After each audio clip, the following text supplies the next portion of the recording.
The first person to stand against any great evil is always the most courageous.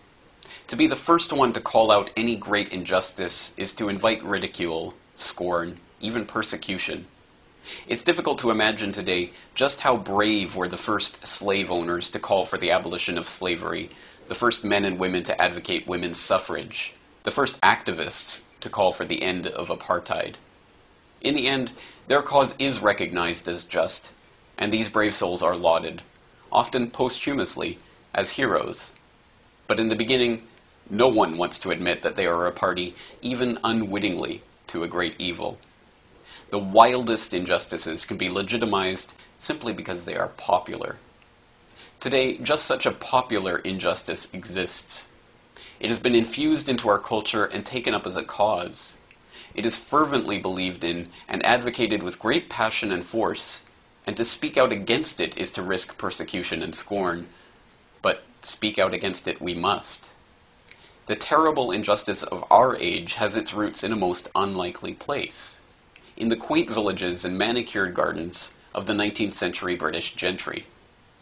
Amongst that set lived one Francis Galton, a gentleman scientist who had investigated everything from meteorology to statistics. Shortly after his cousin, Charles Darwin, published his Origin of Species, Galton became fascinated with the idea that the survival of the fittest did not just take place between species, but within them. This idea became a pseudoscience, a study of the presumed racial characteristics of this group or that group, with an aim to explaining why the various peoples of the world occupy the positions that they do.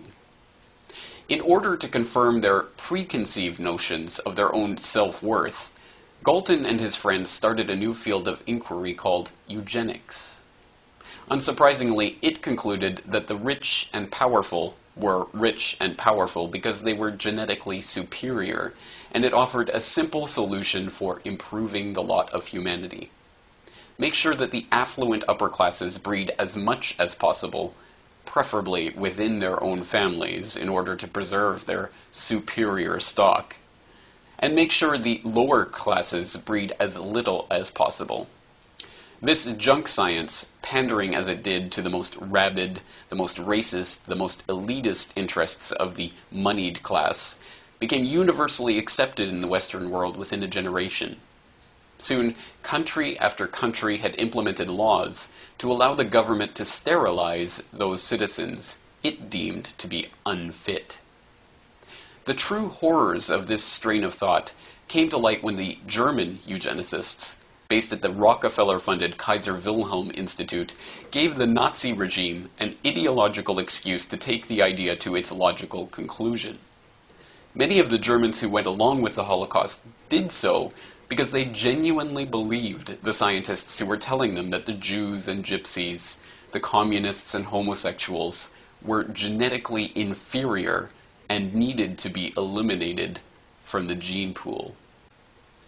After World War II, when the full magnitude of the slaughter that had taken place in the name of eugenics began to become apparent, the eugenicist pseudoscientists scrambled to find a way to re-legitimize their racist and classist drivel.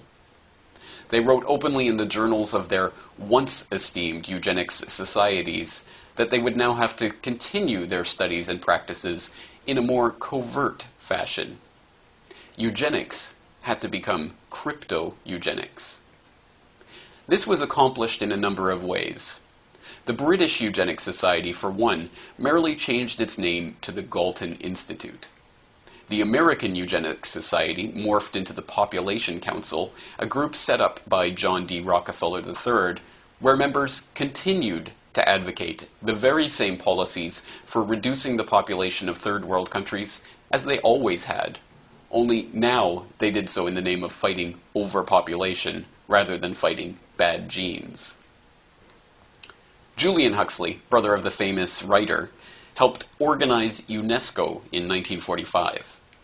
In the founding document of UNESCO entitled UNESCO, Its Philosophy and Its Purpose, he argues that one of the key aims of the United Nations educational, scientific, and cultural organization would be the re-legitimization of eugenics so that the idea would once again become thinkable.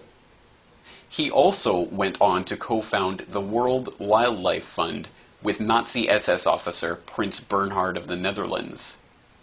Within a generation, science was once again ready to tell us why the only way to save humanity was to stop people from breeding. This time, the public was whipped into a furor not about Jews and gypsies, but about carbon dioxide and environmental sustainability. The cover had changed, but the racist, eugenicist text remained the same. In the logic of the eugenicists, the meaning of human life is itself transformed. Instead of something valuable, something precious, something to be desired and nurtured, fought for and celebrated, humanity is reimagined as a cancer, something inherently evil, the mere existence of which is a burden on the world. This, unsurprisingly, encapsulates the modern environmental movement's position almost perfectly. Human life is no longer something to be treasured, but something to be measured in carbon and then reduced. In the man-made global warming myth, humans are merely an obstacle to the proper functioning of nature. In the eugenicist fantasy, the Earth is saved when people die. In both ideologies, if they really are separate, the ultimate genocide becomes thinkable. Now, the leaders of the world are meeting in Copenhagen to decide on the future of your world, of my world, of the world of our children and grandchildren. They are proposing a reorganization of the world's economy. Punishing austerity is being urged in all corners. Groups of population control eugenicists are now arguing for carbon offsets to be used to stop the developing world from having children. The choir of madness is growing by the day, and everything seems set to reach an intolerable crescendo.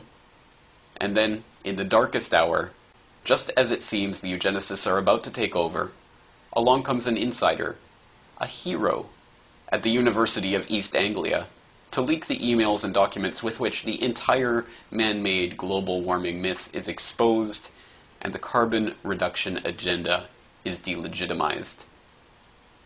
It is not always popular to stand against a great injustice, but it is always right.